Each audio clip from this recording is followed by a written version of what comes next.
ఓ constable కుంప ముంచింది selfie. Jagan తో selfie దిగినందుకు గాను కానిస్టేబుల్ కి షాక్ తగిలింది. చార్జ్ మెమోని ఇస్తామన్నారు జైలు అధికారులు. గుంటూరు జైల్లో ఉన్న నందిగం సురేష్ ను పరామర్శించేందుకు వచ్చారు జగన్.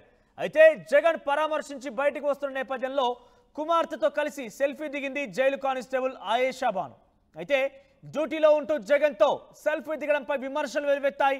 ఆయేషా బాను వివరణ తర్వాత చర్యలుంటాయంటున్నారు జైలర్ రవిబాబు. సో జైలు నుంచి పరామర్శించి బయటికి రాగానే సెల్ఫీ దిగడంతో పాటుగా జగన్ తో కరచలనం కూడా చేసిన విజువల్స్ మనం చూస్తున్నాం ఆర్టీ స్క్రీన్ పైన. నందిగం సురేష్ ని టీడీపీ కేంద్ర కార్యాలయంపై దాడి కేసు నందిగం సురేష్ ని అరెస్ట్ చేశారు పోలీసులు. ప్రస్తుతం ఆయన జైల్లో ఉన్నారు. ఈ నేపథ్యంలోనే అక్కడికి పరామర్శించేందుకు జగన్ వెళ్లారు మాజీ ముఖ్యమంత్రి. అయితే కూతురుతో పాటుగా ఉన్నటువంటి జైల్లో ఉన్నటువంటి కానిస్టేబుల్ ఆయేషా బాను జగన్ తో సెల్ఫీ తీసుకున్నారు. ఆ తర్వాత షేక్ హ్యాండ్ ఇచ్చుకొని సంబరపడిపోయారు. ఈ నేపథ్యంలోనే జైలు అధికారుల దృష్టికి ఈ వీడియో వెళ్ళింది. దీంతో అక్కడ పోలీసు విధులు నిర్వర్తిస్తున్న కానిస్టేబుల్ ఫోటో తీసుకోవడంపై పెద్ద ఎత్తున విమర్శలు వెల్లువెత్తాయి. తాజాగా జైలర్ రవిబాబు కూడా రియాక్ట్ అయ్యారు. తన యొక్క అభిప్రాయం వివరణ తెలుసుకున్న తర్వాత తనపై చర్యలు కూడా ఉంటాయి, మెమో కూడా జారీ చేస్తామంటూ చెప్పుకొచ్చారు. దీనికి సంబంధించి మరిన్ని అప్డేట్స్ మా ప్రతినిధి రామారావు అందిస్తారు. రామారావు, సో కానిస్టేబుల్ పై ఎటువంటి చర్యలు ఉండే అవకాశం ఉంది? దీన్ని చాలా సీరియస్ గా తీసుకున్నారు జైలు అధికారులు. సో ప్రస్తుతం ఆ కానిస్టేబుల్ ఏం చెప్తోంది? మనోజ్, ఏదైతే ఆ గుంటూరు జిల్లా జైల్లో ఉన్నటువంటి వైసీపీ నేత మాజీ ఎంపీ నందిగం సురేష్ ను వైసీపీ అధినేత జగన్ పరామర్శించడానికి వచ్చారు. అయితే జగన్ జైలుకి వెళ్లి పరామర్శించి వచ్చి తిరిగి వచ్చే సమయంలో జైలు కానిస్టేబుల్ గా పనిచేస్తున్నటువంటి ఆయేషా బాను తన కూతురుతో కలిసి డైరెక్ట్ గా రావడం జరిగింది. వచ్చేసి అక్కడ జగన్ తో సెల్ఫీ దిగటం అనేది, సో ఇక్కడ ఇది వివాదాస్పదంగా మారింది. సో దీన్ని ఎందుకంటే డిపార్ట్మెంట్ కు సంబంధించి క్రమశిక్షణ చర్యలు అనేది ఖచ్చితంగా ఉంటుందని అధికారులు చెప్తున్నటువంటి పరిస్థితి ఉంది. ఎందుకంటే డ్యూటీలో ఉన్నది, ఆమె డ్యూటీలో ఉన్నప్పుడు విధి మాత్రమే నిర్వహించాలి. విధి నిర్వహణలో ఉండకుండా ఇలాగా ఏదైతే డ్యూటీని వైలేట్ చేసి ఈ విధంగా జగన్ తో సెల్ఫీ దిగటం అనేది ఆమె విధి నిర్వహణలో ఉన్న సమయంలో ఇలా చేయటం అనేది కరెక్ట్ కాదని అధికారులు భావించారు.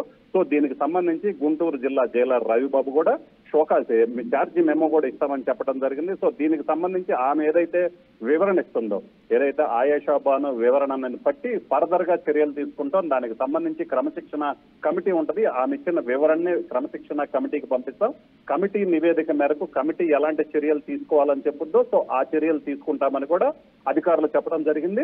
మొత్తం మీద చూసుకున్నట్లయితే జగన్ తో సెల్ఫీ దిగటం, ఏదైతే ఆయేషా బాను అత్యుత్సాహం ప్రదర్శించి జగన్ అంటే తనకు అభిమానం ఉంది, సో కూతురుతో సహా వచ్చి సెల్ఫీ దిగటానికి ప్రయత్నించడం అనేది అయితే మాత్రం విమర్శలకు తావిచ్చినటువంటి పరిస్థితి ఉంది. అలాగే సోషల్ మీడియాలో కూడా ఇది చాలా విమర్శలకి దారితీసినటువంటి పరిస్థితి. ఒక పోలీస్ అధికారి కానిస్టేబుల్ గా పనిచేస్తూ కూడా ఈ విధంగా డ్యూటీలో ఉన్న సమయంలో కూతురుతో వచ్చి సెల్ఫీ దిగటం అనేది కొంత ఇబ్బందికరమైన పరిస్థితి ఎదురయ్యే అవకాశం అయితే కనిపిస్తుంది. ఆమె ఏ వివరణ ఇచ్చినప్పటికీ కూడా క్రమశిక్షణ చర్యలు అయితే తీసుకునే అవకాశం అయితే క్లియర్ గా కనిపిస్తుంది. మనోజ్, రైట్ రామారావు.